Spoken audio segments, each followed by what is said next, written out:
Assalamualaikum warahmatullahi wabarakatuh.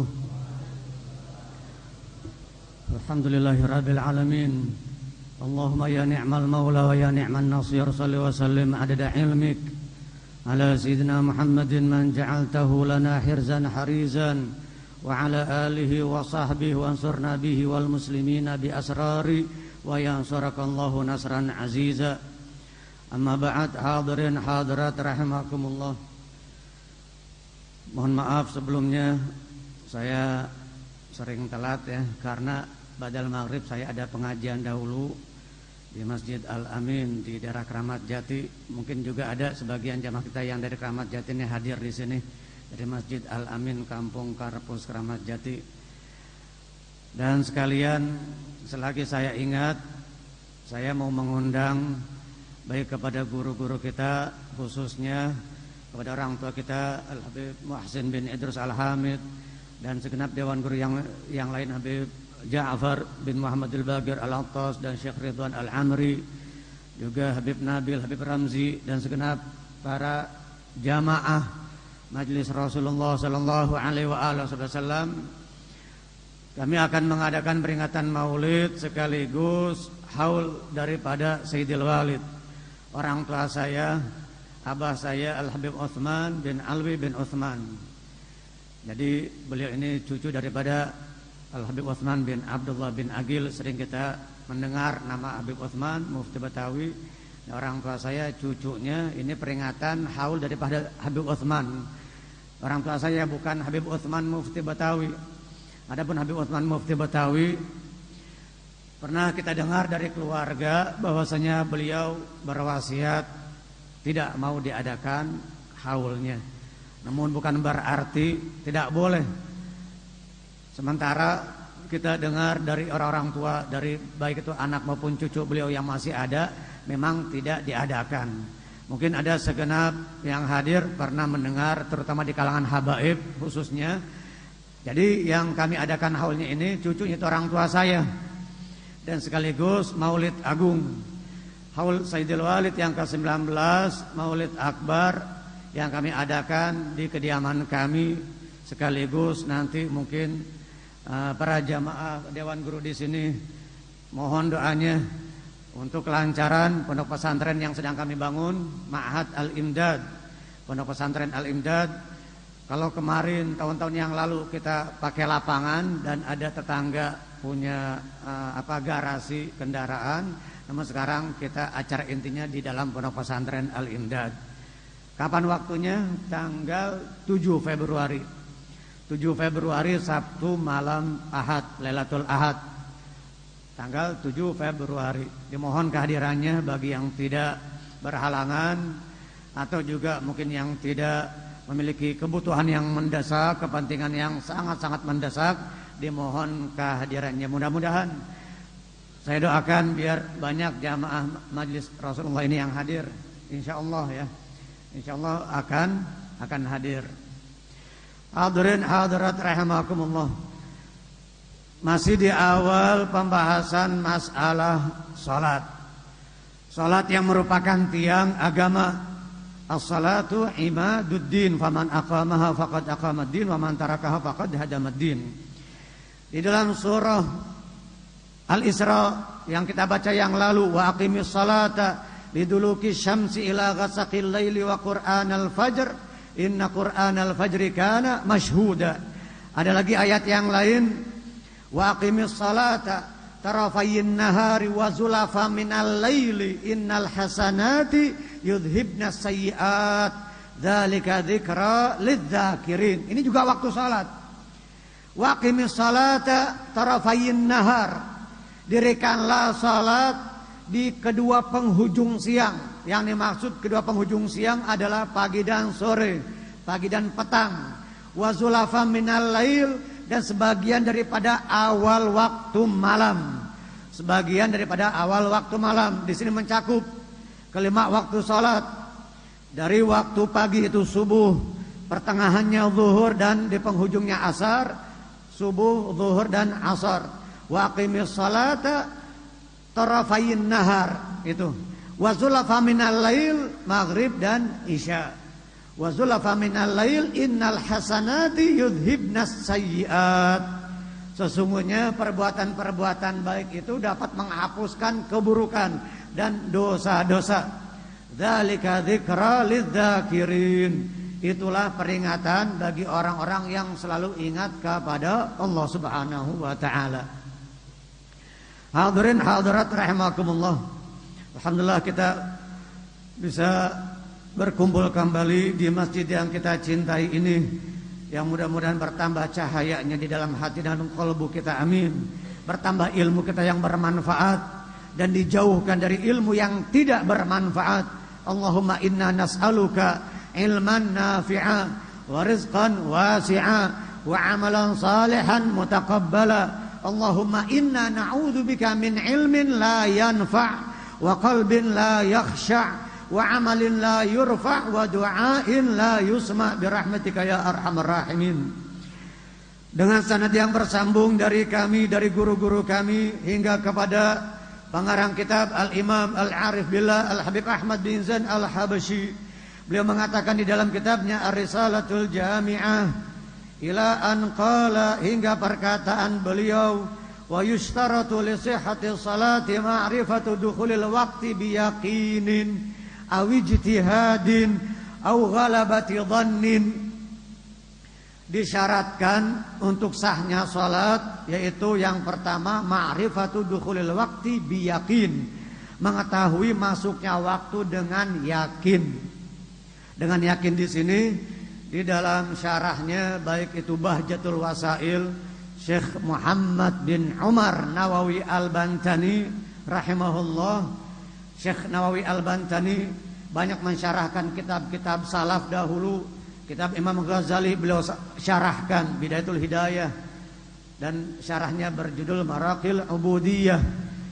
Kitab ini risalah jami'ah dan beliau beri judul Bahjatul Wasail bi Syarhi Masail, dan masih banyak lagi kitab-kitab yang lain. Nah, di dalam kitab Bahjatul Wasail Syekh Muhammad bin Umar Nawawi Al-Bantani beliau mengatakan biyaqinin di sini dengan pasti, dengan yakin, awi ijtihadin dan ijtihad, badlul majhud fi talabil maqsud, mencurahkan kemampuan kita mencari sesuatu yang kita inginkan. Badlul majhud fi talabil maqsud, berijtihad di sini diantaranya dengan apa? Di dalam kitab Bahjatul Wasail dikatakan dengan suara kokoknya ayam jago yang sudah teruji. Bisyahidikin mujarrab, dengan suara kokoknya ayam jago yang sudah teruji, yang sudah terbukti. Katakan baik kita maupun tetangga kita, dia punya ayam jago, yang ayam jago itu selalu kalau dia berkokok, subhanallah, tepat di waktu subuh tiba, di waktu terbit fajar shadiq, menandakan masuknya waktu subuh. Dan itu sudah bertahun-tahun, sudah teruji demikian. Maka ketika kita tidak mengetahui bagaimana cara mengetahui waktunya salat, atau juga tidak ada jam sebagai penentu waktu, tidak ada suara muadzin di masjid dan di musala, lalu kita mendengar suara kokoknya ayam jago yang sudah terbukti dan teruji, maka kita yakin bahwasannya ini masuk waktu subuh.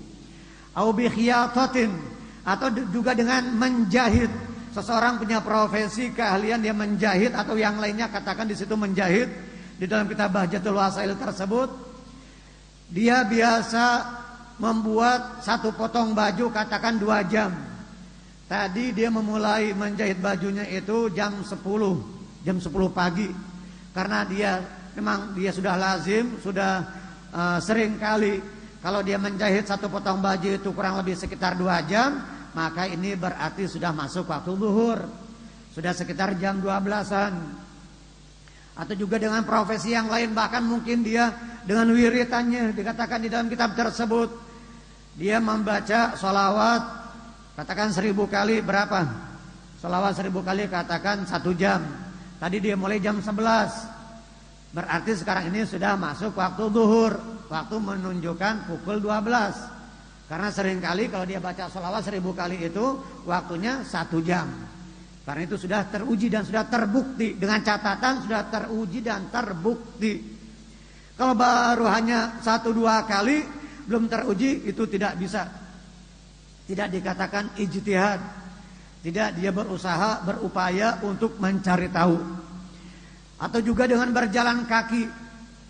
Jamaah yang dari Al-Munawwar, mungkin dia berjalan kaki ke Masjid Al-Ma'mur di Tanah Abang, katakan gitu ya. Atau ke Istiqlal. Katakan waktunya 2 jam untuk berjalan kaki ke sana. Tadi dari Al-Munawwar kita berjalan, waktu menunjukkan pukul 10 pagi. 2 jam berarti sudah masuk waktu zuhur ketika kita tiba di tempat tujuan.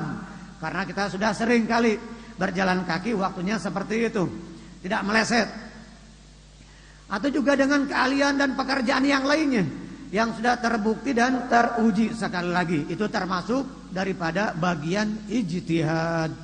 Baik dengan yakin, dengan kita mengetahui masuknya waktu sholat tersebut dengan cara melalui matahari, seperti masuknya waktu subuh dengan terbitnya fajar shadiq, berakhirnya dengan terbitnya matahari, bitulu'il fajr shadiq ila tulu'is syams, terbitnya fajar shadiq sampai terbitnya matahari, itu masuknya waktu subuh.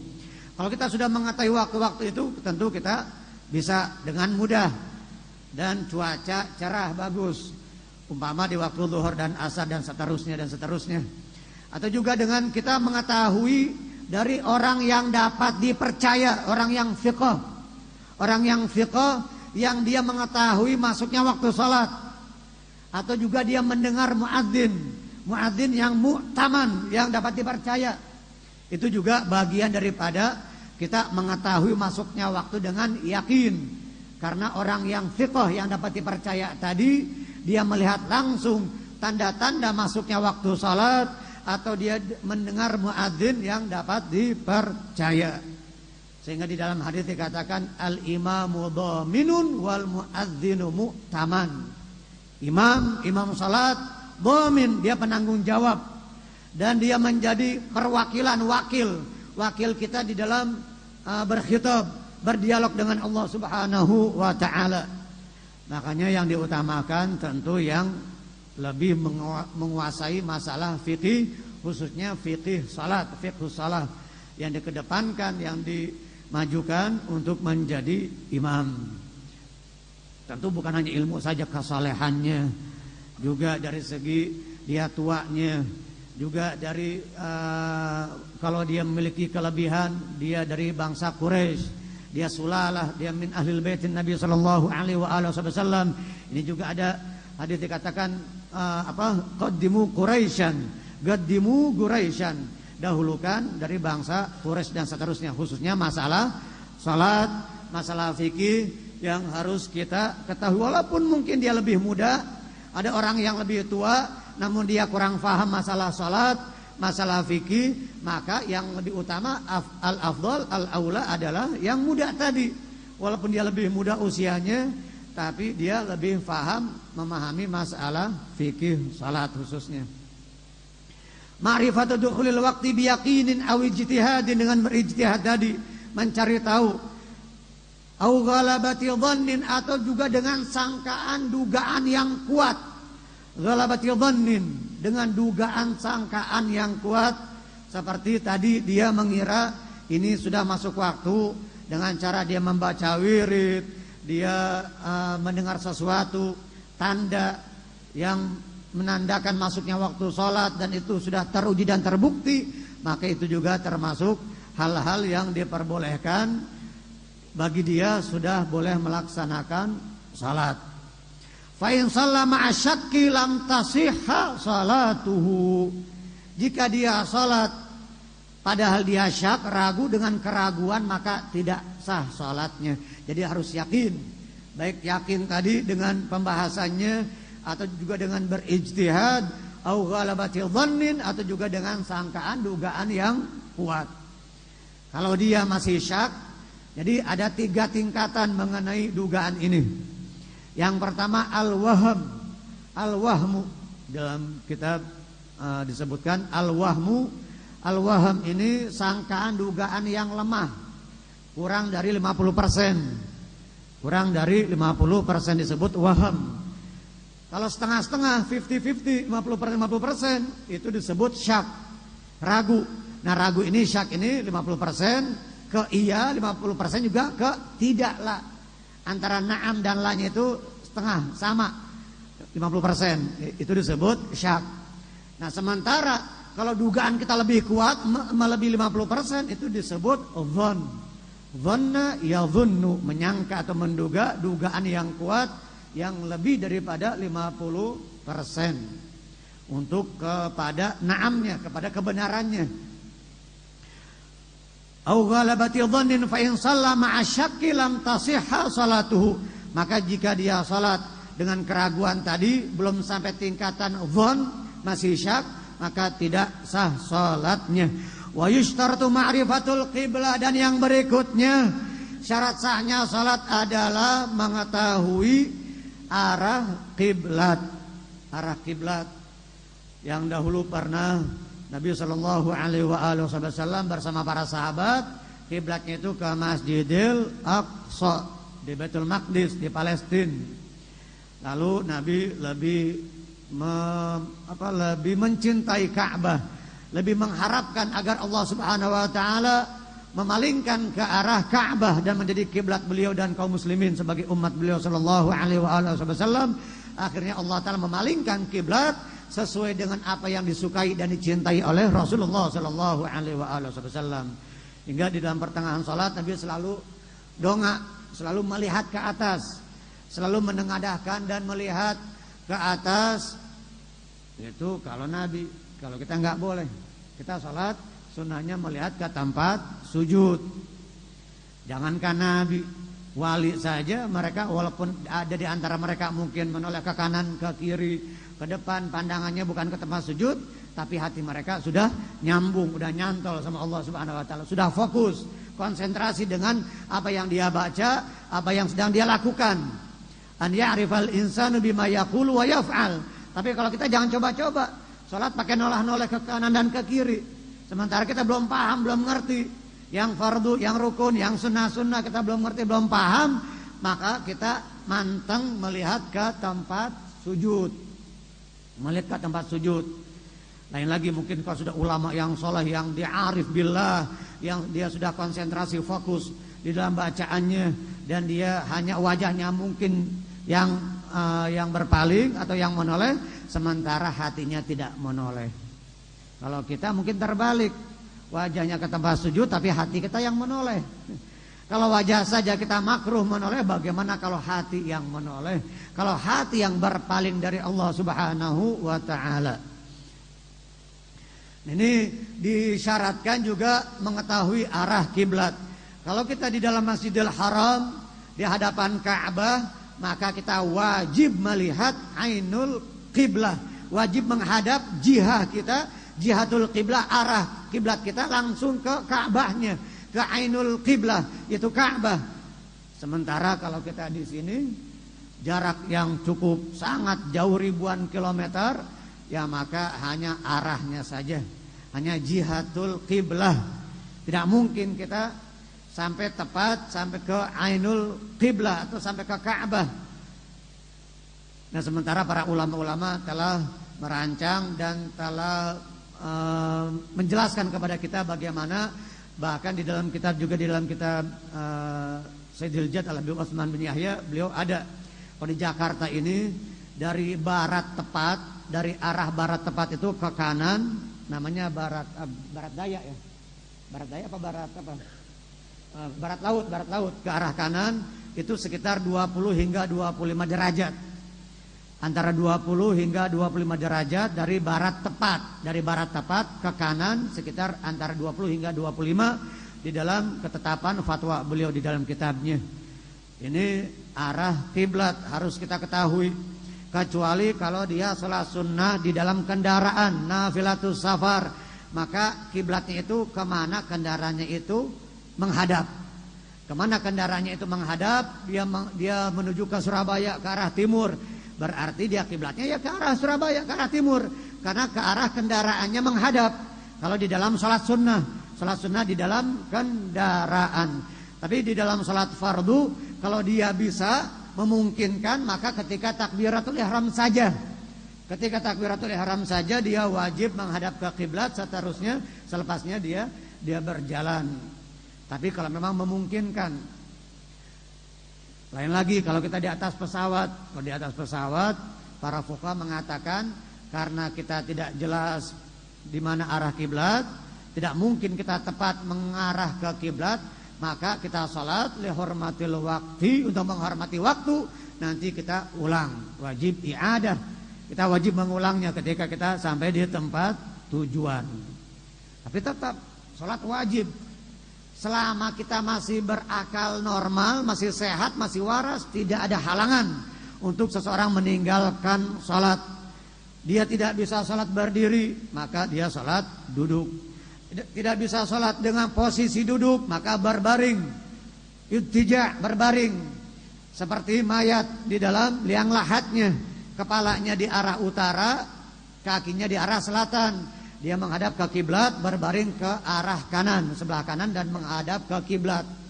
Kalau dia mustalqiyan, dia celentang, mustalqiyan ala qafah, dia celentang, maka kepalanya ya ada di timur, bukan kepalanya di barat, kepalanya di timur. Dia ganjal bagian atasnya, kepala dan pundaknya, sehingga dia melihat ke Ka'bah, ke kiblat. Lalu dia takbir dan salat sebisanya, semampunya.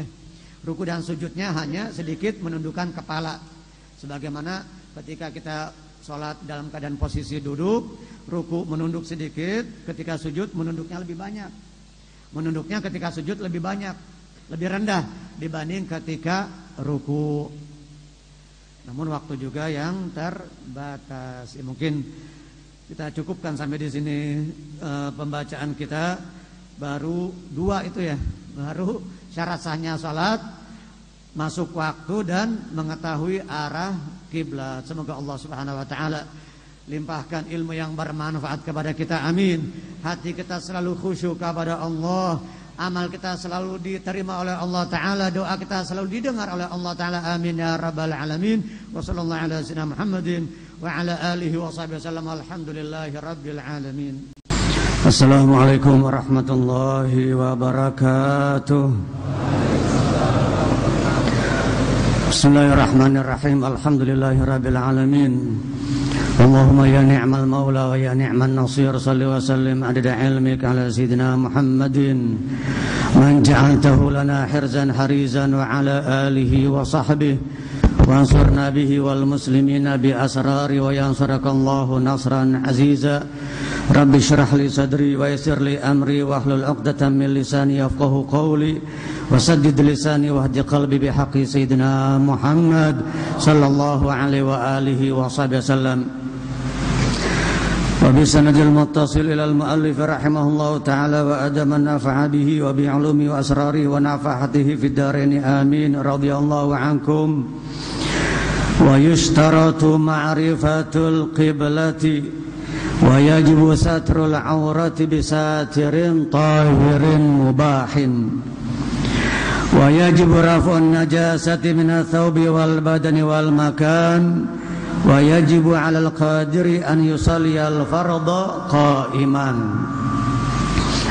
Hadirin hadirat rahimakumullah. Alhamdulillah, malam hari ini kita dapat kembali berkumpul dengan niat i'tikaf di Masjid Al-Munawwar ini untuk melanjutkan kajian kita, baik dari fikih kitab Risalah Jami'ah maupun dari hadis yang akan disampaikan oleh Syekh Ridwan Al-Amiri nanti.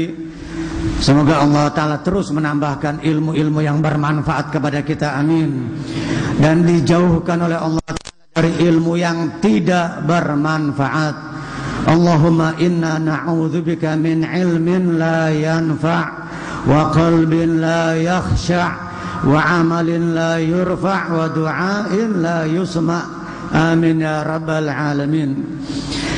Hingga kepada perkataan al-muallif, pengarang kitab ini, Al-Imam Al-Habib Ahmad bin Zain Al-Habasyi, yang salah satu keturunannya berada di negeri kita, cicitnya berada di negeri kita, itu Al-Habib Muhammad bin Idrus Al-Habasyi, yang dimakamkan di Gubah Ampel di Surabaya dengan menantu beliau Al-Habib Muhammad bin Ahmad Al-Muhdar. Itu Al-Habib Muhammad bin Idrus Al-Habsyi adalah cicit keturunan daripada pengarang kitab ini, Al-Imam Al-Habib Ahmad bin Zain Al-Habsyi.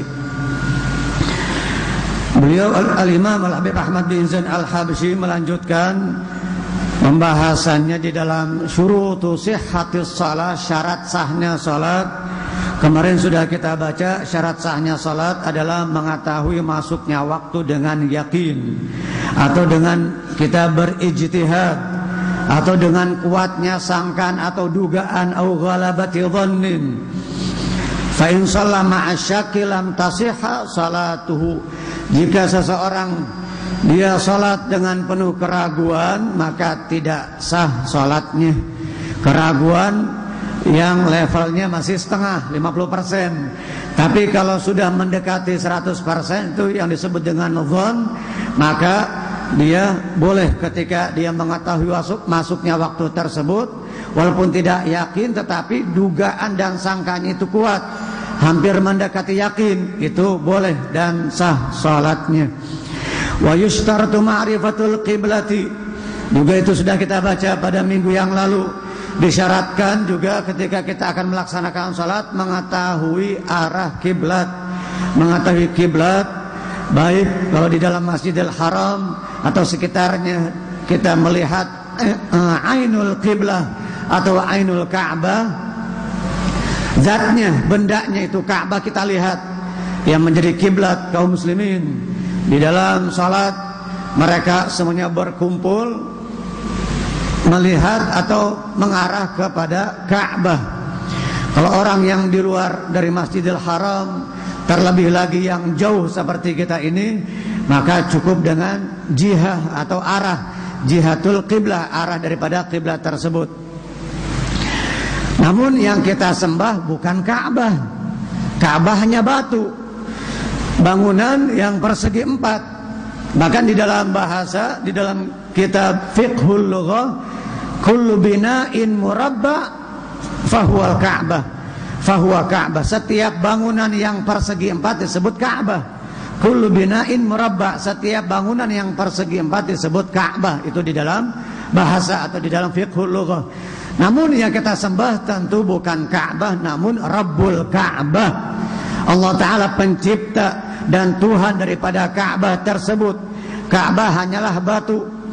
Maka mungkin ada sebagian orang yang ingin mereka menggelincirkan kaum muslimin agar mereka goyah akidahnya, tauhidnya kepada Allah Subhanahu wa taala, seraya mengatakan berarti yang mereka sembah kaum muslimin adalah Ka'bah. Buktinya mereka menghadap ke Ka'bah di dalam salat mereka. Namun itu untuk menyatukan arah seluruh kaum muslimin. Kalau yang ada di timur Ka'bah berarti menghadap ke barat seperti kita ini, yang berada di daerah Afrika di arah barat Makkah berarti menghadap ke timur, yang berada di arah utara seperti Syam atau Mesir berarti menghadap ke selatan, yang berada di selatan negeri Makkah itu seperti Yaman maka menghadap ke utara, dan seterusnya atau yang semisalnya. Ini hanya untuk mengarahkan kita seluruh kaum muslimin dan muslimat di dalam salat menghadap ke Ka'bah, menjadi kiblat kita yang dahulu pernah menghadap ke Masjidil Aqsa atau Baitul Maqdis. Sebagaimana juga pernah diceritakan Sayyidina Abu Thalib, pamannya Rasulullah sallallahu alaihi wasallam, ketika ditawan dan dirampas onta beliau sekitar 200 ekor kalau tidak salah jumlahnya oleh Abraha, maka Abraha mengatakan kepada Abu Thalib, siapa pemilik onta ini? Siapa pemilik onta-onta ini? Maka Sayyidina Abu Thalib pamannya Rasulullah mengatakan, ana rabbu hadzal ibil walil baiti rabbun yahmiha. Saya pemilik onta ini dan Ka'bah Baitullah juga ada pemiliknya yang menjaga, yang memeliharanya. Jadi beliau tidak khawatir Ka'bah akan diserang atau dihancurkan oleh Abraha sebelum kelahiran baginda Rasulullah sallallahu alaihi wasallam, yang sekitar 50 hari sebelum kelahiran Nabi Muhammad, sekitar 50 hari.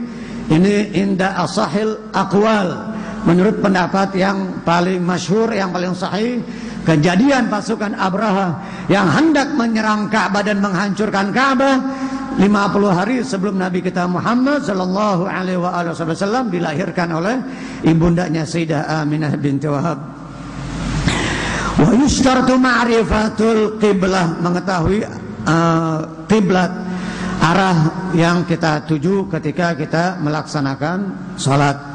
Wa yajibu satrul aurati bisatirin tahirin mubahin. Yang berikutnya syarat sahnya salat adalah menutup al-aurah, menutup aurat. Al-aurah, definisi aurah adalah ma yajibu satruha wa yahrumu nadharuha, yang wajib ditutup dan haram dilihat. Yang wajib ditutup dan haram dilihat. Yang wajib ditutup masuk di dalam babul ibadah, dan haram dilihat masuk di dalam babun nikah. Jadi aurat itu yang wajib ditutup dan haram dilihat. Bahkan dibagi menjadi beberapa bagian, aurat orang laki dengan aurat perempuan, dan auratul hurrah, wanita yang merdeka, bukan hamba sahaya, bukan budak, juga ada perinciannya, ada tafsil atau perinciannya. Auratul rajul, auratnya kita orang laki, sesama laki-laki, ma baina surrah wa rukbah, antara pusar dan lutut, itu batasannya. Sementara definisi ta'rif daripada al-aurah adalah yang wajib ditutup dan haram dilihat. Ini di dalam pembahasan masalah fikih. Ada juga al-aurah di dalam kitab-kitab tasawuf, itu lain lagi pembahasannya. Perbuatan yang tidak baik, celah, kekurangan seseorang, aib seseorang disebut al-aurah. Man satara musliman satarahullahu fid dunya wal akhirah, atau kama qala Rasulullah, man satara musliman satarahullahu fid dunya wal akhirah. Barang siapa yang menutupi aib saudaranya sesama muslim, maka Allah Ta'ala akan menutupi aibnya di dunia dan di akhirat. Ini aurat. Lain lagi aib, perbuatan yang tercela, yang tidak baik yang ada pada diri saudara kita, maka kita tutupi. Jangan kita beberkan, jangan kita ceritakan kepada orang lain, namun kita tutupi. Aurat orang laki sesama laki antara pusar dan lutut. Sesama perempuan kepada perempuan yang ajnabiyah, seluruh badannya. Dan kepada wanita yang mahram juga ma baina surah wa rukbah, sama antara pusar dan lutut. Kalau perempuannya itu yang mahram, bukan yang ajnabiyah. Sementara auratul hurrah, auratnya wanita yang merdeka, bukan budak, bukan hamba sahaya, atau yang disebut dengan al-amah. Amah adalah budak wanita. Zaman dahulu biasa dari pihak musuh yang kalah itu, yang ditawan maka diperbudak. Baik yang laki maupun yang perempuan itu dijadikan budak, hamba sahaya, dan diperjualbelikan. Nah, sementara auratnya seorang yang merdeka, wanita merdeka, itu sesama perempuan ma baina surrah war rukbah. Namun sesama perempuan yang kafirat atau al-fasiqat, ma yabdu indal mihnah, yang nampak ketika dia bekerja. Yang nampak maka bukan aurat. Antara perempuan merdeka, muslimah merdeka, dengan wanita yang fasiqah dan kafirah. Wanita kafir dan fasiqah, nah itu bukan antara pusar dan lutut, tetapi ma yabdu indal mihnah, yang nampak ketika dia bekerja, seperti leher, tangan sampai ke siku, kaki sampai ke betis, sampai ke lutut. Nah itu yang boleh terlihat, kepala sampai ke leher, tangan sampai ke siku, kaki sampai ke lutut. Nah itu mayabdu indal mihnah, yang nampak ketika dia bekerja, maka bukan termasuk bagian daripada aurat. Ini sekali lagi aurat wanita muslimah kepada di hadapan wanita, tetapi dia fasiqah atau kafirah. Tapi kalau sesama muslimah ma baina surrah war rukbah, antara pusar dan lutut.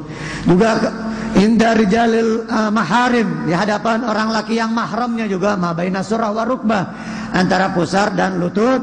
Dan di hadapan lelaki yang ajnabi, maka seluruh badannya. Ini pendapat yang mu'tamad, yang dikukuhkan, yang paling kuat. Aurat wanita muslimah di hadapan laki yang ajnabi bukan mahramnya seluruh badannya, hatta al-wajh wal kafain, sekalipun wajah dan kedua telapak tangannya. Namun pendapat kedua mengatakan inda amnil fitnah, itu pendapat kedua mengatakan illal wajh wal kafain, kecuali wajah dan kedua telapak tangan. Inda amnil fitnah, di antaranya Imam Syekh Al-Baijuri juga mengatakan khususan di akhir zaman ini, kalau memang sekira-kira aman dari fitnah, tidak ada gangguan dan sesuatu yang menjadikan dia berbahaya, maka illal wajh wal kafain. Hadirin hadirat rahimakumullah, ini mengenai al-aurah. Satrul aurah, menutup aurat di dalam salat hukumnya wajib, baik di dalam salat, begitu juga ketika seseorang melakukan tawaf mengelilingi Ka'bah sebanyak 7 putaran, juga disyaratkan menutup aurat sama seperti salat. Suci dari najis, suci dari hadas, suci dari najis pada pakaian, badan dan tempat, suci dari hadas kecil dan besar, dan wajib menutup aurat sama seperti salat, kecuali di dalam tawaf diperbolehkan kita berbicara. Dibolehkan kita berbicara. Sementara di dalam salat tidak boleh, tidak ada bicara, kecuali hanya membaca Al-Quran, zikir, dan yang sepertinya tasbih, istighfar, dan salawat kepada Rasulullah Sallallahu Alaihi Wasallam serta doa.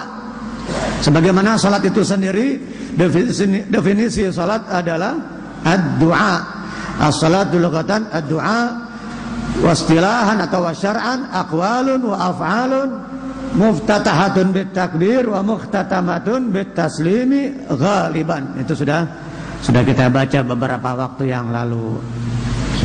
Emang mestinya di sini ya, setiap beberapa bulan sekali diadakan tes ya, mungkin sebelum taklim ya. Diadakan tamrin, ujian, biar kelihatan ini yang apa, yang benar-benar nguping, dengerin, yang memperhatikan sama yang nggak memperhatikan. Biar kelihatan indal imtihan yukramul mar'u au yuhan, katanya kata para ulama. Ketika ujian maka seseorang dimuliakan atau dihinakan. Ya pelajar-pelajar, siswa-siswa saja di sekolahannya dia diadain ujian. Ketika diadakan ujian maka akan terlihat, teruji mana yang mujtahid, mana yang kaslan, mana yang sungguh-sungguh, yang benar-benar nguping, ngaji benar-benar, apalagi yang nulis, bawa catatan, itu lebih bagus lagi. Nggak tahu sampai sekarang nih, sudah mulai bertambah apa enggak nih, yang bawa kitab sama yang bawa catatan, yang bawa pensil, pulpen atau buku tulis. Nah, sementara mungkin yang lain cukup pakai jari aja gitu ya, cukup pakai ujung jari ditulis di telapak tangannya. Nanti di rumah dia buka, dia lihat, ya nggak ada. Nggak ada. Tapi kalau darurat boleh. Imam Syafi'i sendiri, beliau itu radhiyallahu an, pernah suatu kali ketika beliau tidak membawa catatan, Imam Syafi'i radhiyallahu an, beliau menulis beberapa hadis, kalau tidak salah yang diimlakan oleh Imam Malik bin Anas, gurunya ada 18 hadis. 18 hadis ini pertama Imam Malik melihat Imam Syafi'i. Ada seorang anak, dia duduk di barisan paling belakang. Kok dia seperti mempermainkan tangannya. Setelah selesai bubar di majelis, maka dipanggil oleh Imam Malik bin Anas rahimahullah, Imam Darul Hijrah, Imam kota Madinah. Maka dipanggil, "Ta'al ya walad, sini. Siapa engkau dan dari mana engkau berasal? Tadi seakan-akan aku melihat engkau ini mempermainkan tanganmu atau mempermainkan jarimu." Kata Imam Syafi'i, "Nama saya Muhammad bin Idris. Saya berasal dari tempat dari negeri fulan. Saya tadi bukan bermain-main, bukan mempermainkan tangan saya, tetapi saya menulis apa yang engkau diktekan tadi, 18 hadis aku tulis dengan ujung jariku dan di telapak tangan hingga ke seluruh tanganku. Coba sekarang kalau memang engkau tulis tadi, engkau baca." Dibaca satu persatu oleh Imam Syafi'i, tidak ada yang terlewati satupun. Satupun nggak ada yang lewat. 18 hadis yang dibacakan atau yang diimlakan oleh Imam Malik bin Anas gurunya, dan ditangkap secara betul, subhanallah, oleh Imam Muhammad bin Idris Asy-Syafi'i rahimahullah. Tapi itu kalau dalam keadaan darurat. Kalau memang nggak ada alat tulis, ditulis hanya tabarukan, insya Allah nanti Allah Ta'ala akan mengembalikan ingatan kita ketika kita sedang memerlukannya. Allahumma inni stauda'tuka ma qara'tu wa ma sami'tu fardudhu ilayya inda hajati ilaih. Di situ doa ketika kita mau belajar, ya Allah, aku titipkan kepadamu apa yang aku dengar, apa yang aku baca, dan engkau kembalikan nanti ketika aku membutuhkannya. Allahumma inni stauda'tuka ma qara'tu, apa yang saya baca dan apa yang saya dengar, fardudhu ilayya, maka kembalikan kepadaku inda hajati ilaih, ketika aku memerlukannya. Jadi kita baca seperti itu, ya Allah, aku titipkan kepada engkau yang aku baca dan yang aku dengar, dan kembalikan kepadaku ketika aku membutuhkannya. Allahumma inni stauda'tuka ma qara'tu wa ma sami'tu fardudhu ilayya inda hajati ilaih. Wa yajibu satrul aurati bisatirin tahirin mubahin, dan satir tersebut, penghalang atau penutup aurat itu dengan penghalang penutup yang tahir, yang suci dan mubah. Pakaian yang menjadi penutup aurat kita itu pakaiannya yang pertama tahir, syaratnya adalah suci, nggak boleh najis, nggak boleh mutanajis. Pakaian kita terkena najas atau terkena najis, harus suci, harus tahir. Dan yang dimaksud juga dengan satir di sini, yang tidak boleh terlihat bentuk tubuh kita, lekuk bentuk tubuh kita, nggak bebayang. Yang bebayang nggak sah. Yang syafaf atau thawbun muraqqaqah, apa nama bahasa Arabnya itu? Jadi yang tipis, yang sampai kelihatan, yang transparan. Nggak boleh yang transparan, yang kelihatan, yang sampai bebayang bentuk tubuhnya, itu tidak cukup, tidak boleh. Jadi harus tidak terlihat. Apalagi kalau perempuan mungkin lebih bagus kalau berwarna hitam bahan atau kainnya tersebut. Tapi itu juga kalau memang sudah cukup dengan mukena atau satir yang berwarna putih, ya sudah cukup. Namun kalau untuk mungkin dia keluar, maka lebih utama ketika warna-warna yang lain mungkin masih bisa terlihat transparan, maka warna hitam lebih utama dan lebih terhindar, lebih tersembunyi, tidak bisa terlihat bentuk atau lekuk tubuhnya. Jadi satir tersebut harus suci. Maka ketika kita memakai baju, setiap hari, setiap saat kita pakai pakaian, baju ini, pertama kita niat itu untuk menutup aurat. Bukan hanya semata-mata menjadi adat kebiasaan kita pakai baju, takut karena malu atau karena kebiasaan dia. Jadi dia pakai baju nggak pakai niat, hanya udah biasa saja, emang udah jadi adat, atau karena malu sama orang, atau karena bukan karena niat kepada Allah Subhanahu wa taala untuk menutup aurat, ya maka ketika dia menutup auratnya pakai bajunya itu nggak dapat pahala. Namun ketika setiap hari dia memakai baju, yang pertama dia niatkan adalah satrul aurah, menutup aurat, maka pakai bajunya itu bernilaikan pahala di sisi Allah Subhanahu wa taala. Dan membaca doa Allahumma apa doanya? Alhamdulillahilladzi kasani hadza wa razaqanihi min ghairi haulin minni wala quwwah. Segala puja bagi Allah yang telah memberikan pakaian kepadaku. Alhamdulillahilladzi kasani hadza, ini pakaian ini, wa razaqanihi, dan memberikannya kepadaku, menganugerahkan rizki tersebut kepadaku, min ghairi haulin minni wala quwwah, tanpa ada daya dan upaya kekuatan dariku. Jadi kita yakin bahwasanya rizki yang Allah Subhanahu wa taala berikan kepada kita mendapatkan rizki uang untuk kita belikan pakaian dan kita kenakan pakaian tersebut, lalu kita memuji Allah taala yang telah menganugerahkan rizki itu dan kita dapat memakainya. Alhamdulillahilladzi kasani hadza wa razaqanihi min ghairi haulin minni wala quwwah. Lalu yang lain lagi kita niatkan tahadduts bin ni'mah. Kita niatkan tahadduts bin ni'mah ketika kita memakai baju. Kita menjelaskan dan kita memperlihatkan kepada Allah Subhanahu wa taala nikmat yang dianugerahkan kepada kita. Kita perlihatkan tahadduts bin ni'mah. Jangan kita dapat nikmat, kita sembunyikan, nggak ada orang tahu, dan nggak pernah kita untuk memberikannya kepada orang lain, sehingga orang lain, saudara kita, tetangga kita nggak pernah mencicipi nikmat rezeki yang Allah Ta'ala berikan kepada kita. Berarti dia tidak tahadduts bin ni'mah. Dapat nikmat kita ceritain kepada orang, tapi bukan cerita doang, habis kita ceritakan ya kita bagi-bagi ke orang. Itu makna tahadduts bin ni'mah. Kita memperlihatkan nikmat tersebut dari Allah Subhanahu wa taala dengan cara kita memakai pakaian. Khudzu zinatakum inda kulli masjid. Ambillah perhiasan pakaian kalian setiap kali sujud, setiap kali salat. Jadi khudzu zinatakum inda kulli masjid di sini bukan hanya ketika kita salatnya di masjid saja. Kita salat di rumah, di tempat yang tidak terlihat oleh orang lain. Salat munfarid sendirian, kita salat seada-adanya. Tapi kalau giliran ke masjid, salat berjamaah, ada orang yang ngelihat, baru dia pakaiannya lengkap, baru dia nutup aurat, pakainya baju panjang. Sementara dia lagi salat sendiri, bajunya tangan pendek, bahkan mungkin pakai kaos oblong, kaosnya kumal, dekil, bau ini, bau itu, segala macam. Nah ini tidak adab tentu kita di hadapan Allah Ta'ala, walaupun sudah sah menurut fikih, asalkan pusar dan lututnya tertutup, ma baina surah war rukbah. Namun yang lengkap kita pakai baju panjang, pakai pakaian di bawah lutut hingga ke mata kaki, baik itu kain sarung, gamis atau celana yang rapi, yang bersih.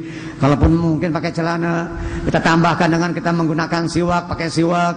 Kita pakai sorban di soft awal salatnya dan di awal waktu pula dengan berjamaah. Subhanallah, fadilah demi fadilah, keutamaan di atas keutamaan kita peroleh dari Allah Subhanahu wa taala. Di awal waktu berjamaah, terutama berjamaah walaupun 2 orang, walaupun kita dengan istri, dengan anak kita 2 orang, itu sudah dikatakan berjamaah.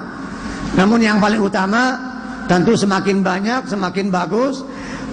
Apalagi itu diadakan di masjid atau di musalla, maka kita biasakan untuk memperhatikan sholat kita dengan berjamaah. Walaupun mungkin kita telat pergi ke masjid, terlambat pergi ke musalla, maka kita adakan sholat berjamaah di rumah kita dengan anak istri kita atau dengan beberapa orang di antara kita. Semoga Allah Subhanahu wa taala limpahkan taufiknya kepada kita sekalian, dan kita dijadikan oleh Allah Ta'ala termasuk hamba-hambanya yang memperhatikan sholat, yang menjalankan sholat dengan sebaik-baiknya, yang menjalankan sholat diiringi dengan sunnah-sunnahnya. Allahumma ja'alna minal muqimina lis-salah wa minal hafidhina 'alaiha.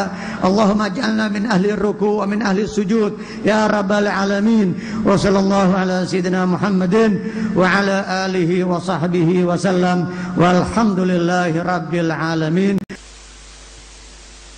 Assalamualaikum warahmatullahi wabarakatuh.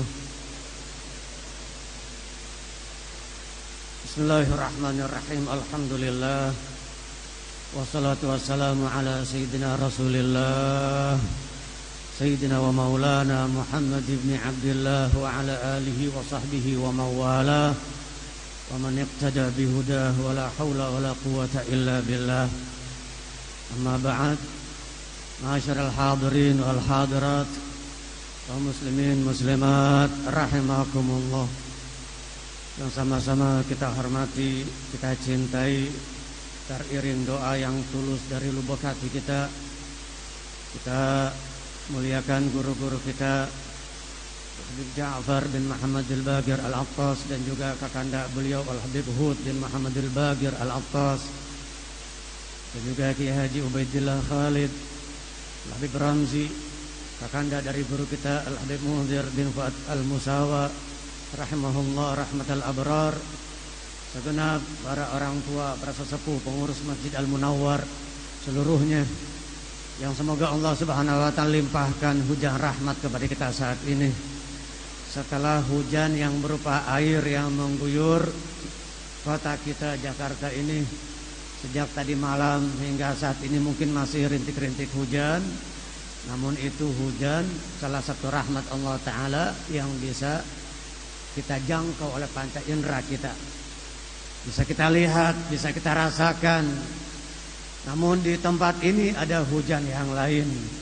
Semoga hujan ampunan dan kasih sayang Allah Ta'ala melimpah begitu derasnya kepada kita. Amin ya rabbal alamin. Hadirin hadirat rahimakumullah, langsung saja kita lanjutkan kajian dari kitab Ar-Risalatul Jami'ah wa Tadhkiratun Nafi'ah, atau biasa juga disebut Risalah Jami'ah, Al-Imam Habib Ahmad bin Zain Al-Habsyi radhiyallahu anhu wa ardhahu wa nafa'na bi fid dharain amin. Beliau mengatakan di dalam kitabnya hingga perkataan beliau, ila an qala wa yajib raf'un najasati minas thawbi wal badani wal makani wa yajibu 'alal qadiri an yusalliyal fardha qa'iman. Qala Syekhul Musannif rahimahullahu taala wa adaman nafa'a bihi wa bi 'ulumi wa asrarihi wa bikum fid dharain amin. Beliau mengatakan lanjutan dari pembahasan yang sebelumnya, syarat sahnya salat. Wa yushtaratu li sihhatis salati, disyaratkan untuk sahnya salat. Setelah kita baca yang sebelumnya, mengetahui masuk waktu dengan yakin, dengan berijtihad, au ghalabati dhannin, dengan dugaan sangkaan yang kuat. Fa in shalla ma'a syakki lam tasihha salatuhu, jika seseorang salat dengan keraguan maka tidak sah salatnya. Wa yushtaratu ma'rifatul qiblah, dan disyaratkan juga mengetahui kiblat. Wa yajibu satrul aurati bisatirin tahirin mubahin, wajib juga kita menutup al-aurah atau aurat dengan satir penutup yang suci dan mubah. Dan yang berikutnya, wa yajibu raf'un najasati minats thawbi wal badani wal makan, disyaratkan juga di dalam untuk sahnya salat ini wajib kita menghilangkan najasah, wajib mengangkat. Raf'u, mengangkat di sini maksudnya menghilangkan najasah atau najis.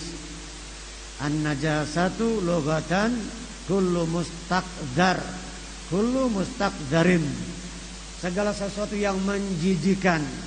Segala sesuatu yang menjijikan di dalam bahasa lughatan atau fil lughah disebut najasah, atau kalau bahasa kita najis. Namun menurut syariat wa syar'an, kullu mustaqdarin yamna'u sihhatas salati haitsu la murakhis. Haitsu la murakhis, murakhis artinya mujawwiz. Segala sesuatu yang dapat mencegah sahnya salat ketika tidak ada sesuatu yang memperbolehkannya. Maka ketika ada sesuatu yang memperbolehkan dia, walaupun dia salat membawa najis, seperti seseorang yang faqidut tahurain, dia tidak mendapatkan dua alat suci, nggak ada air untuk berwudu, nggak ada debu atau tanah untuk tayamum. Faqidut tahurain, yang kehilangan dua alat suci, tidak mendapatkan dua alat suci, ya maka dia salat seadanya. Namun nanti dia wajib mengulang. Nah, ini di dalam pembahasan masalah najasah, najis yang sudah sama-sama kita ketahui, najis ada 3 macam. Najis yang pertama najis mughalladhah, yang paling berat dulu nih. Najis mughalladhah karena ghalladha fiha syari', karena diberatkan, dipersulit, karena sulit untuk menghilangkan atau membasuhnya. Najasah mughalladhah, najis mughalladhah ini najisnya anjing dan babi, atau peranakan dari salah satunya, atau apalagi keduanya. Najis anjing dan babi yang keluar, yang terlahir dari keduanya atau dari salah satunya. Yang kedua najasah mukhaffafah, yang ringan, karena syariat atau di dalam agama cara membersihkannya juga itu khafif, ringan. Itu najis yang disebut dengan najis mukhaffafah adalah kencingnya bayi laki-laki. Bayi laki-laki. Sementara bayi perempuan tidak dihukumi najis mukhaffafah, namun masuk yang ketiga nanti najis mutawassithah atau najasah mutawassithah. Najisnya anak bayi laki-laki yang di bawah usia 2 tahun. Maksimal usianya 2 tahun dan belum makan, lam yakul ghairal laban. Dia belum makan kecuali hanya air susu ibunya, hanya ASI. Hanya ASI saja, hanya air susu ibunya. Tapi di situ dikecualikan seperti madu atau kurma untuk tahnik, untuk ditahnik. Madu atau kurma yang diletakkan di bagian atas mulut al-hanak, maka disebut tahnik. Hanak itu rongga mulut bagian atas langit-langit, itu hanak. Diletakkan di situ atau di lidahnya. Kalau itu kurma dikunyah oleh orang-orang yang mulia, oleh orang soleh, orang alim, lalu diletakkan dan diberikan kepada mulut bayi, baik itu kurma maupun madu. Itu yang dikecualikan. Kalau untuk tahnik, baik itu madu atau kurma, itu dikecualikan, itu tidak apa-apa, tetap masih dikatakan kategori najis mukhaffafah selama bayi laki-laki tersebut yang di bawah usia 2 tahun, atau juga yang dikecualikan untuk obat. Untuk obat, baik itu katakan mungkin ada unsur garamnya dan yang lainnya, itu juga dikecualikan. Itu tidak dianggap. Untuk tahnik, untuk obat, untuk pengobatan itu dikecualikan. Tetap bayi laki-laki yang di bawah usia 2 tahun tersebut, maka air kencingnya, air seninya itu dihukumi najis mukhaffafah yang ringan.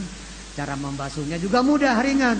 Hanya birasyil ma'i 'alaiha, hanya dicipratkan, dipercikkan air di atasnya, tidak harus diguyur, tidak harus dialirkan sebagaimana untuk membasuh najis mutawassithah.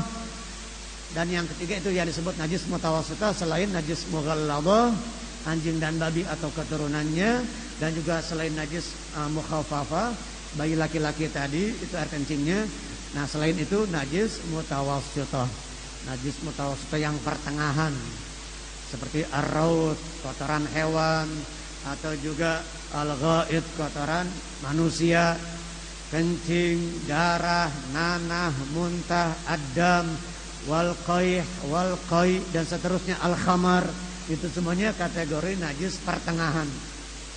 Kotoran manusia, kotoran hewan, sekalipun ada sebagian pendapat kecil kotoran yang tidak dikategorikan najis. Tetapi jumhur fuqaha mengatakan kotoran hewan selain anjing dan babi semuanya masuk dalam kategori najis mutawassithah.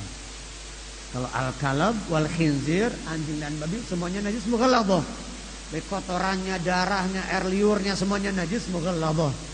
Nah, sementara kotoran hewan selain anjing dan babi dan juga selain keturunan atau salah satu atau keduanya, hewan apa saja dan juga kotoran manusia, juga air kencing, darah, nanah dan muntah, berikut juga khamar, minuman keras, maka itu semuanya masuk dalam golongan najis mutawassithah.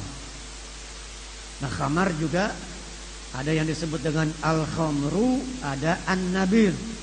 Kalau khamar ini dari perasan anggur, sementara an-nabidh dari selain perasan anggur, mungkin dari korma, dari buah apa saja, mungkin dari buah stroberi, dari apa saja selain dari anggur disebut an-nabidh. Nah, sementara khamar itu min asiril inab, dari perasan anggur. Nah, selain dari perasan anggur disebut an-nabidh. Ini khamar yang selain diharamkan kita untuk mengkonsumsinya, haram dikonsumsi juga najis apabila mengenai badan kita, pakaian kita, atau tempat yang akan kita gunakan untuk salat. Makanya di sini diwajibkan kita menghilangkan najasa, najis dari pakaian atau baju atau wal badani, badan, wal makan, dan tempat yang akan kita gunakan untuk salat. At-thawbu al-maqsudu bihi kullu ma yahmiluhul musalli. Setiap apa saja yang dibawa yang menempel pada orang yang salat itu dikategorikan at-thawb. Itu termasuk pakaian. Jadi bukan hanya baju, ya celana, sorban, kacamata, jam tangan yang nempel di badannya dia. Pokoknya tidak boleh ada yang menempel di badan kita itu sesuatu yang najis. Harus suci daripada najis, baik pada pakaian, badan kita, tubuh kita, wal makan, dan tempat yang akan kita gunakan untuk salat. Al makan al maqsudu bihi ma yulamisu a'dha al musalli, yang menempel, yang bersangkutan dengan tubuh orang yang salat tadi. Jadi tempat yang kita gunakan untuk salat juga harus suci. Ada persamaan. Ada beberapa persamaan antara salat dengan tawaf. Seperti suci dari 2 hadas, kecil dan besar, suci daripada najas atau najis pada pakaian badan dan tempat. Dan juga kita harus menutup aurat, kecuali di dalam tawaf dibolehkan berbicara. Sementara salat tidak boleh berbicara. Yang ada di dalam salat hanya qiraatul Quran, zikir, doa, salawat dan yang lainnya. Sehingga salat itu sendiri sebagaimana yang sudah kita baca beberapa waktu yang lalu, as-salatu lughatan ad-du'a wa syar'an aqwalun wa af'alun muftatahatun bit-takbir wa mukhtatamatun bit-taslimi ghaliban. Wa yajibu 'alal qadiri an yusalli al-fardha qa'iman, dan wajib bagi orang yang mampu untuk dia mengerjakan salat fardu dengan berdiri. Salat fardu harus berdiri bagi kita yang mampu, al-qadir, yang mampu, yang sehat badannya. Tidak sebagaimana salat sunnah. Adapun salat sunnah, nafilah atau nawafil boleh. Sekalipun kita gagah mampu berdiri, boleh kita kerjakan salat sunnah dengan duduk. Namun pahalanya setengah. Pahalanya setengah. Karena dia mampu untuk berdiri, sementara salat sunnah itu dia kerjakan dengan duduk. Maka pahalanya setengah. Nisfu ajril qaim, setengah daripada pahala ganjaran orang yang salat berdiri.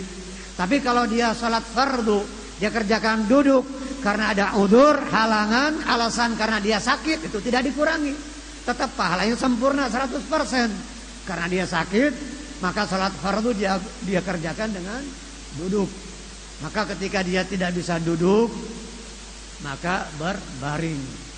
Tidak bisa mubtaji'an, dengan cara al-iltija', berbaring ke kanan menghadap ke kiblat.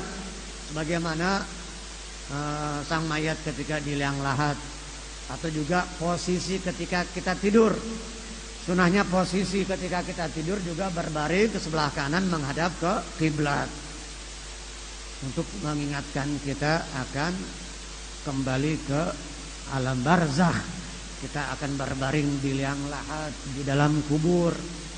Juga disunahkan sebelum kita sholat fardu subuh, setelah sholat sunnah fajar kita berbaring. Berbaring sesaat, sebentar aja. Sebentar kita berbaring setelah melaksanakan sholat sunnah fajar.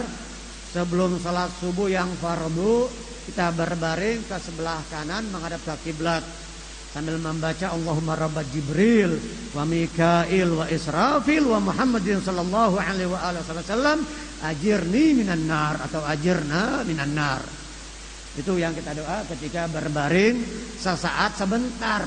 Jangan lama-lama. Karena bangun tidur nih. Kalau kelamaan ntar pulas. Kita sebelum sholat subuh berbaring ke kanan menghadap ke kiblat. Itu untuk mengingatkan kita akan alam kubur. Allahumma rabba Jibril wa Mikail wa Israfil wa Muhammadin sallallahu alaihi wa alihi wasallam ajirni minan nar. 1 atau 3 kali. Ini bagi orang yang mampu untuk berdiri dalam keadaan sehat, badannya tidak sakit, maka tetap dia wajib untuk berdiri. Kecuali kalau sakit, lain lagi. Maka ketika sakit pun tetap kita wajib sholat.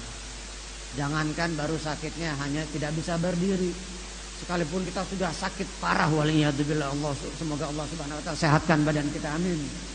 Seandainya seseorang dia sakitnya separah apapun, selama akalnya masih normal, masih sehat, masih waras, maka tidak ada alasan untuk meninggalkan salat. Wala yajuzu tarkuha liman aqal, tidak boleh meninggalkan salat selama dia berakal, kecuali kalau udah gila.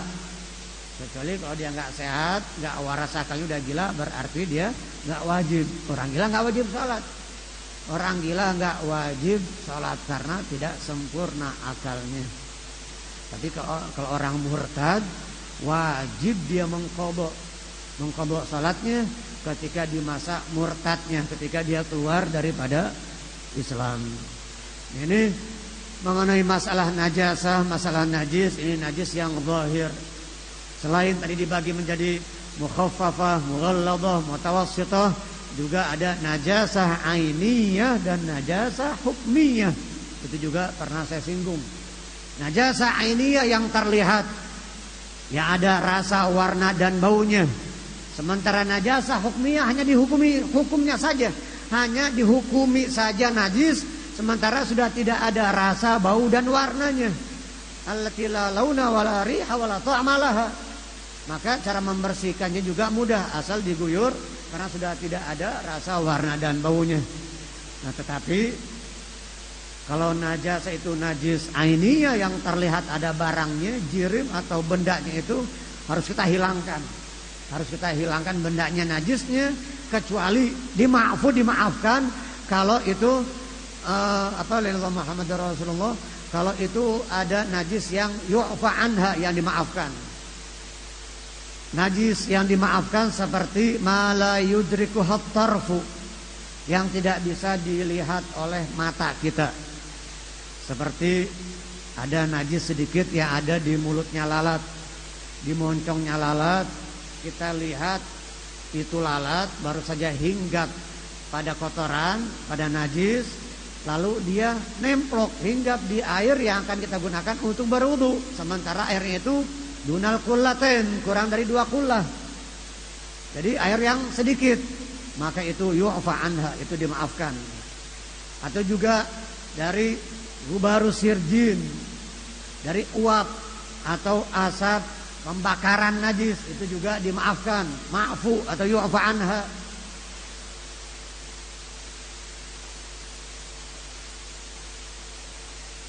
Nah, kita lihat di sini yang dimaksud dengan an yusalliyal fardha qa'iman walau ma'al istinad. Ini ada sedikit penjelasan syarah dari kitab Risalah Jami'ah Ad-Dalalatun Nafi'ah. Dikatakan wajib bagi orang yang salat fardu dengan berdiri ketika dia mampu, walau ma'al istinad, sekalipun dia dengan cara bersandar, sekalipun dia nyender, sekalipun dia nyender atau bersandar. Biqaulihi sallallahu alaihi wa alihi wasallam, shalli qa'iman fa illam tastati' fa qa'idan. Nabi bersabda yang artinya, salatlah engkau dengan berdiri, fa illam tastati' fa qa'idan. Jika engkau tidak mampu berdiri, maka duduk. Fa illam tastati' fa 'ala jambin. Tidak bisa duduk, maka dengan berbaring. Fa illam tastati' fa mustalqiyan. Enggak bisa berbaring, maka terlentang atau celentang. Atau dia ala qafah, ya. Jadi dia dengan bagian belakangnya, leher bagian belakang itu dengan cara mustalqiyan atau terlentang. Enggak bisa berbaring, maka terlentang. Enggak bisa terlentang, sholat dengan gerakan tangannya saja yang bergerak. Tangannya juga udah enggak bisa digerakin karena udah parah nih sakitnya. Ya, maka dengan kelopak matanya dia berisyarat, yumi'u yushir, mengisyaratkan dengan kelopak matanya. Dia bayangkan dia sedang berdiri.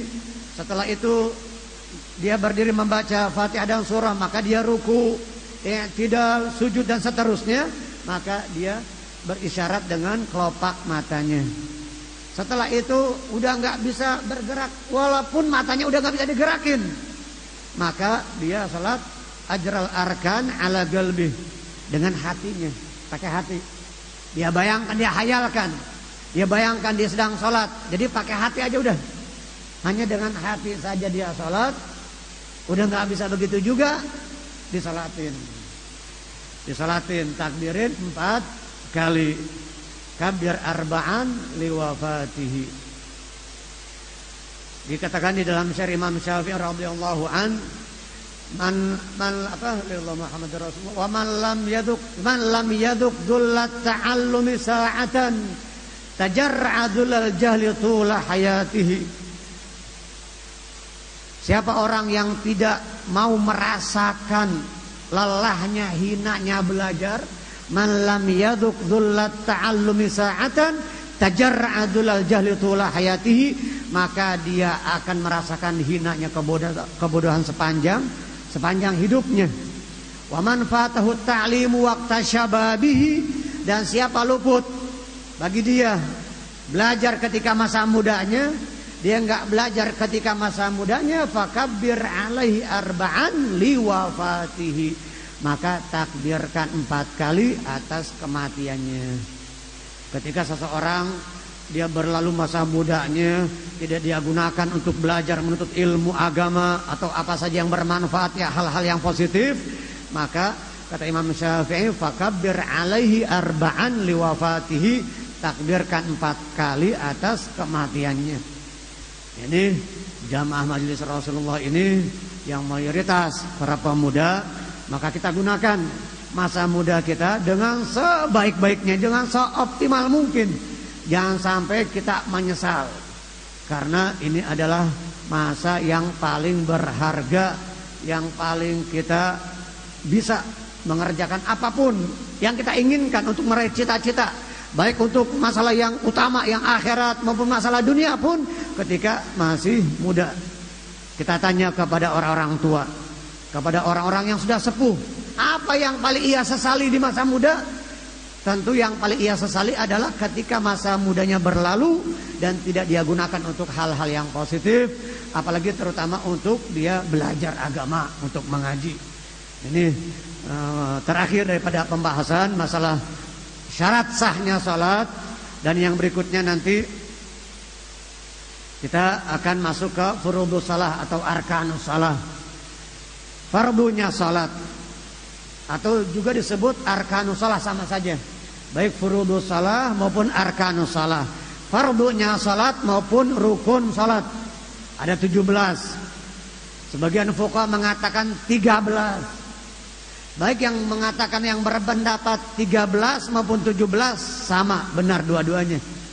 Yang mengatakan 13 tumakninahnya digabung di dalam 4 keadaan. Di dalam ruku, i'tidal, sujud, dan duduk di antara 2 sujud. Yang mengatakan 17 tumakninahnya dipisah. Jadi tumakninah yang 4 itu dipisah, maka 13 tambah 4 jadi 17. Baik rukun atau fardunya salat 13 atau 17 dengan tumakninahnya digabung atau tumakninahnya dipisah. Di dalam pendapat yang mengatakan 17 ini sama-sama wajib kita ketahui. Kewajiban setiap individu muslim, baik laki maupun perempuan, jangan kita salat hanya sekedar gerakan saja, hanya ikut-ikutan. Imam ruku kita ruku, imam sujud kita sujud, imam berdiri kita berdiri, tapi nggak tahu apa yang dibaca. Rukun salat atau fardunya salat kita nggak tahu. Apalagi jika lebih jauh lagi dia mengetahui masalah hal yang membatalkan salat, sunnah-sunnahnya salat, makruhnya salat, maka dengan kita hadir di majelis yang mulia ini, yang mendapatkan pandangan khusus dari guru kita yang mulia Sayyidina Imam Al-Habib Umar bin Hafidh, maka kita harus bertambah pengetahuan kita, ma'rifah kita di dalam salat, ilmu kita di dalam masalah-masalah salat, sehingga salat kita semakin bertambah baik, semakin bertambah kualitasnya, bertambah khusyuknya, bertambah ilmunya, dan juga bertambah adabnya, ta'zimnya, bertambah kehadiran hati kita kepada Allah Subhanahu wa taala di dalam salat. Tentu bukan hanya dari segi fikihnya saja, syarat, rukun dan seterusnya, namun juga adab, ta'zim, hudurul galab, kehadiran hati dan khusyuk. Kita wajib mengetahui, wajib sadar apa yang kita baca kita harus tahu. Itulah makna khusyuk. An ya'rifal insanu bima yaqulu wa yaf'al. Seseorang dia mengetahui dan sadar apa yang dia ucapkan dan apa yang dia sedang perbuat. Jangan hanya anggota tubuhnya saja sedang sholat, sementara hatinya sedang kemana-mana. Hatinya mungkin lagi kondangan, hatinya mungkin lagi kelayaban kemana-mana. Kata orang dia lagi sholat di atas sajadahnya, orang melihat dia sedang di dalam masjid, sedang memakai pakaian sholat, padahal hatinya siapa yang tahu. Sementara hatinya bukan sedang bersama Allah, tetapi bersama dunianya, sedang memikirkan hartanya, lagi mikirin kerjaannya, lagi mikirin ini dan itu, masalah tetek bengek dunia ini, wal'iyadzubillah. Semoga Allah Ta'ala tambahkan khusyuk kita di dalam salat, dijadikan orang-orang yang selalu memperbaiki salat. Allahumma ja'alna minal muqimina lis-salah wa minal hafidhina 'alaiha. Rabbana hab lana min azwajina wa dhurriyyatina qurrata a'yun waj'alna lil muttaqina imama. Rabbi ja'alni muqimas salah wa min dhurriyyati rabbana wa taqabbal du'a. Rabbana atina fid dunya hasanah wa fil akhirati hasanah wa qina adzaban nar. Wa sallallahu ala sayyidina Muhammadin wa ala alihi wa sahbihi wa sallam. Walhamdulillahi rabbil alamin. Wassalamu alaikum.